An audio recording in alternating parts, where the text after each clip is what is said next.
वह लड़का एक चौकोर मतलब जिसके 4 किनारे होते हैं, जैसे बॉक्स है ना ये 1 2 3 4, चौकोर मतलब 4 किनारे वाला, लाल पत्थर के पास बैठ गया। क्या करा उस लड़के ने?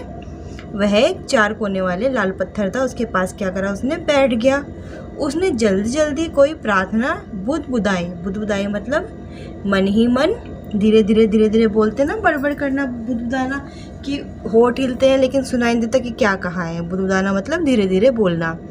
और छेनी हथौड़ा उठाकर अपने काम में जुट गया। छेनी हथौड़ा क्या होता है? औजार होते हैं। हथौड़ा देखा ना, ऐसे कील ठोकते हैं, ऐसे ही छेनी होती है, लोहे की होती है। उसे उठाकर क्या किया? अपने काम में लग गया।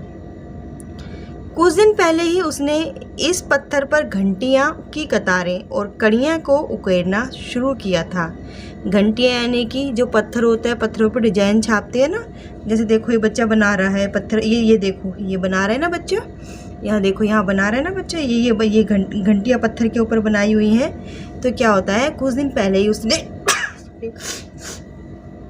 इस पत्थर पर घंटियों की कतारें यानी कि लाइनें, और कड़ियाँ यानी कि घंटी में घंटी फंसा कर होती ना, एक पूरा उकेरना मतलब उसको खुरच के जो उसको बनाना शुरू किया था। लड़के ने एक अधबनी अधूरी घंटी पर छेनी की नोक टिकाई और सावधानी पूर्वक हथौड़े से घंटी पर नक्काशी करने में जुट गया।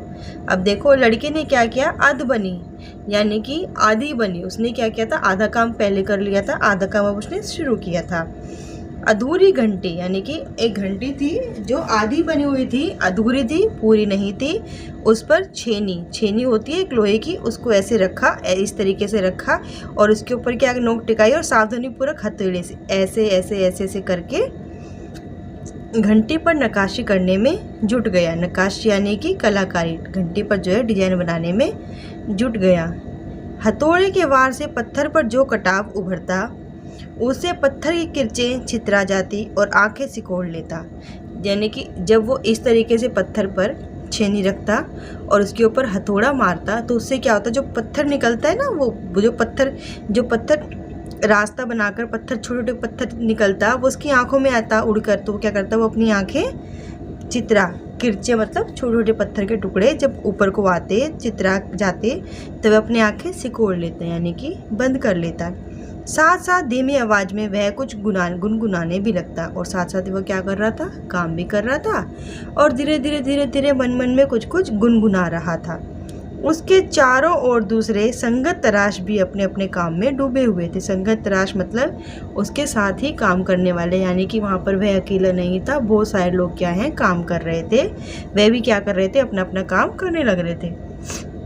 केशव एक 10 साल का लड़का था और अभी अपना काम सीख रहा था। ठीक है ना, आपकी उम्र भी 10 साल की होगी ना, यानी कि या थोड़ा कुछ कम होगी या कुछ ज़्यादा होगी, यानी कि वह भी क्या था? आपके जैसा बच्चा था और अपने काम को सीख रहा था। पिता के एक बार करके दिखा देने पर वह सीधी लकीरों वाले और घुमावदार डिजाइन उकेर सकता था।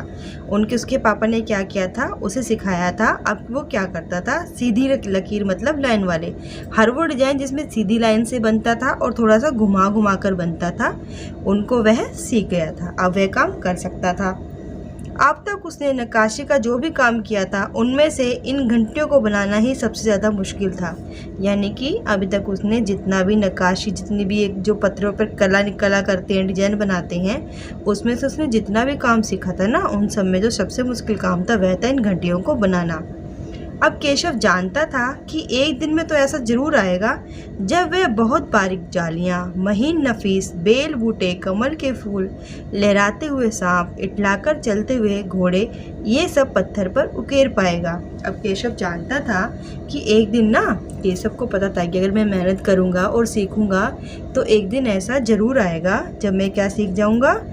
बारीक जालियाँ, महीन नफीस यानी कि धीरे छोटे छोटे से जो डिजाइन होते हैं, बेल बूटे, कमल के फूल, लहराते हुए सांप और इटलाकर चलते हुए घोड़े। यानी कि वो कहता है कि जब एक दिन ऐसा समय आएगा कि मैं इन सब चीज़ों को बनाना पत्थर पर सीख जाऊंगा, ये पत्थर पर उकेर पाऊंगा, ठीक उसी तरह जैसे उसके पिता बनाते हैं। ठीक है ना, उसके पिता का अपना एक्सपीरियंस है, उन्होंने एक्सपीरियंस से सीखा है और केशव अभी सीखने लग रहा है। कई साल पहले जब वह पैदा भी नहीं हुआ था तो उसके माता पिता गुजरात से आगरा आकर बस गए थे। क्या किया था, उसके मम्मी पापा कहाँ गए थे, आगरा आ गए थे। बादशाह अकबर उस वक्त आगरे का किला बनवा रहे थे। क्या कर रहे थे अकबर बादशाह, वहाँ पर आगरा का किला बना रहे थे और केशव के माता पिता को यहीं काम मिल गया था। केशव का जन्म भी यहीं पर हुआ था।